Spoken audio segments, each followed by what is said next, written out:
আসসালামু আলাইকুম বন্ধুরা, কেমন আছো তোমরা সবাই? আশা করি খুব ভালো আছো। আলহামদুলিল্লাহ, আমিও খুব ভালো আছি। বাঙালি রান্না চ্যানেলে তোমাদেরকে স্বাগত। আজকে চলেছি তোমাদের সঙ্গে আবার একটা নতুন বাঙালি রেসিপি নিয়ে। চ্যানেলে যদি নতুন বন্ধু হয়ে থাকো অবশ্যই কিন্তু সাবস্ক্রাইব করে পাশে থেকো। নিত্য নতুন ভিডিও পাওয়ার জন্য কিন্তু চ্যানেলটিকে সাবস্ক্রাইব করে পাশে থাকতে হবে। আর ভিডিও দেখার পরে অবশ্যই একটি লাইক করবে। তো আজকে কি রান্না করছি সেটা কিন্তু জানতে হলে ভিডিওটা না টেনে প্রথম থেকে শেষ পর্যন্ত দেখতে হবে। আজকে আমাদের বাড়িতে খুবই একটা সাধারণ রেসিপি হয়েছে।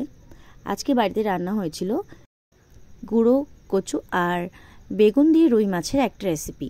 তো এগুলোর জন্য প্রথমেই দেখছো ছোট ছোট কচুগুলোকে খুব সুন্দর করে বটিতে ছিলে এভাবে কেটে নিতে হবে। আঁশটা কিন্তু একটু বেশি করে ফেলতে হবে, না হলে একটু নীলচে নীলচে ভাবটা থাকবে। ভালো করে কেটে নেওয়ার পরে এখানে বেগুনগুলোকেও কিন্তু একটু গোটা গোটা করে কাটতে হবে। খুব বেশি পাতলা করা যাবে না, কারণ বেগুনটা আজকে একেবারে সিদ্ধ হয়ে যাবে। আর কি করে হবে সেটা তোমরা দেখতে থাকো। এগুলো বেছে নেওয়ার পরে দেখছো রুই মাছের ডাকা আর কিছু লেজের পিস আছে এখানে। ভালো করে হলুদ আর লবণ মা মাখিয়ে রেখেছিল। তারপরে গরম তেলে লাল লাল করে ভেজে নিতে হবে। তোমরা যারা রেগুলার আমার ভিডিও দেখো তাদেরকে অনেক অনেক থ্যাংক ইউ। যারা চ্যানেলটি সাবস্ক্রাইব করেছো তাদেরকেও অনেক অনেক থ্যাংক ইউ এভাবে আমাকে সাপোর্ট করার জন্য।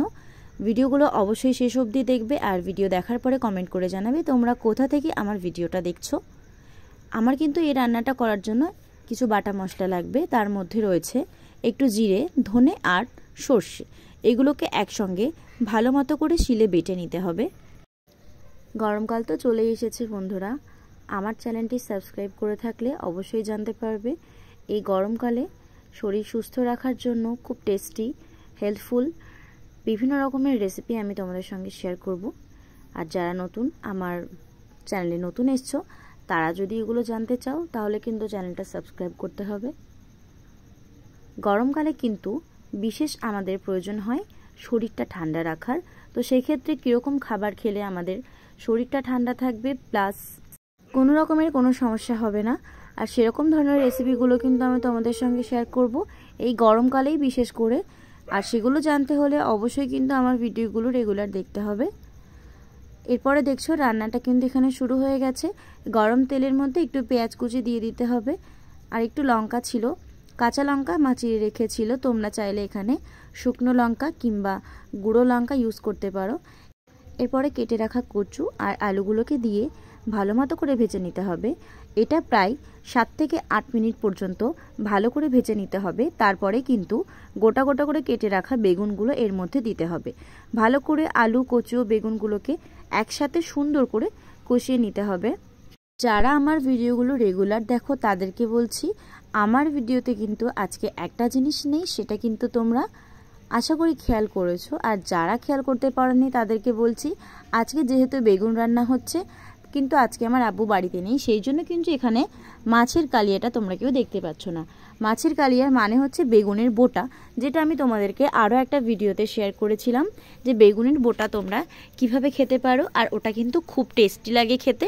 তোমরা যারা জানো না সেটা আমার চ্যানেলে ভিডিওতে দেখে নিতে পারো। হালকা একটু পানি দিয়ে দিলাম। এরপরে কিন্তু হলুদ দিতে হবে। হলুদটা দেওয়ার আগে অবশ্যই একটু পানি দিয়ে নেবে। যারা এটা জানো না তাদেরকে বিশেষ করে বলছি, হলুদটা দেওয়ার আগে যদি একটু পানি দিয়ে নাও তাহলে কিন্তু মশলাটা পুড়ে যাবে না, সেক্ষেত্রে রান্নার কালারটা কিন্তু আরও সুন্দর আসবে। এরপরে আরেকটু কাঁচা সর্ষের তেল এখানে দিয়ে দিতে হবে। এটা যার ইচ্ছে মতো দিতে পারো, তোমাদের ইচ্ছে হলে দিতেও পারো আবার নাও দিতে পারো। এখানে একটু কাঁচা লঙ্কা ভালো করে বেটে নিতে হবে। দেখো কাঁচা লঙ্কাটা কিন্তু পুরোপুরিভাবে বাটলে চলবে না, একটু গোটা রাখতে হবে, কারণ কাঁচা লঙ্কা যেহেতু শিলে বাটা হচ্ছে সেই জন্য কিন্তু গোটা রাখলেই এই রান্নার স্বাদটা আরও বেশি সুন্দর হবে। তোমরা যারা মিক্সার ইউজ করবে তারা একেবারে ব্লেন্ড করতে পারো, কোনো সমস্যা হবে না। আর এখানে ছিল সর্ষে জিরে বাটা, এগুলো ভালো করে বেটে রেখেছিল মা আগে থেকেই। বাটা মশলাগুলো দেওয়ার পরে ভালো করে নাড়াচাড়া করে মশলাগুলোকে খুব সুন্দর করে মাখিয়ে নিতে হবে। তোমরা দেখতে পাচ্ছ এখানে কিন্তু সবজিগুলো প্রায় অর্ধেকটা সেদ্ধ হয়ে এসেছে। এরপরে হালকা হালকা করে পানি দিতে হবে আর এটাকে ভালো করে কষিয়ে নিতে হবে। পরিমাণ মতো পানি যখন সবার শেষে ঝোলটা দেব, ঠিক পরিমাণটা এতটাই তোমরা দেখে নেবে আন্দাজ করে, এভাবে দিতে হবে। দিয়ে ভালো করে দেখছো তরকারিটা কিন্তু পুরোপুরিভাবে ফুটে গেছে। এর উপরে ভেজে রাখা মাছগুলো একটা একটা করে ছেড়ে দিলাম। এটা কিন্তু সাধারণত একটা বাঙালি রান্না। তো তোমাদের যদি রান্নাটা ভালো লেগে থাকে অবশ্যই একবার বাড়িতে ট্রাই করবে, আশা করি ভালো লাগবে। ভিডিও কেমন লাগলো কমেন্ট করে জানিও, আর একটি লাইক করতে একদম ভুলবে না। সবাই ভালো থেকো, সুস্থ থেকো। আজকের মতো এই পর্যন্তই। খুদা হাফিজ।